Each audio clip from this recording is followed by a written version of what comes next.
قصيدة رثاء في وفاة الوالد خلفان بن عامر السيابي من فلق الشراد من أعمال ولاية الرستاق، مؤذن مسجد الإمام الرحيلي.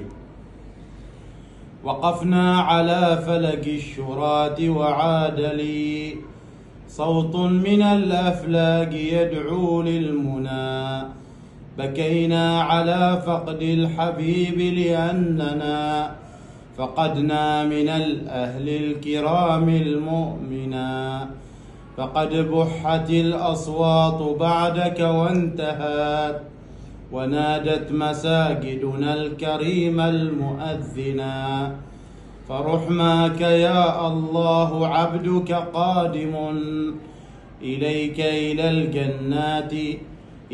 إلى الجنات أفضل مسكنا، فنعم الجوار خالدا في جنة مع الصحب أصحاب النبي ومأمنا، ستبكيك رستاق الأحبة دائما لأنك من أهل الصلاح ومن بنى، وأنك أهل الخير والجود والتقى، وأهل لمن صلى وصام وأذنا، ومبتسما دنيا البسيطة هادئا ورأسك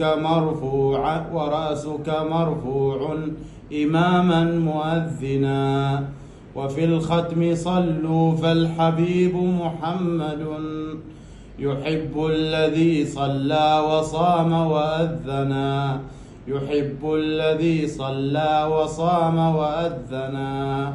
اللهم صل على الحبيب محمد. رحم الله الوالد خلفان بن عامر السيابي.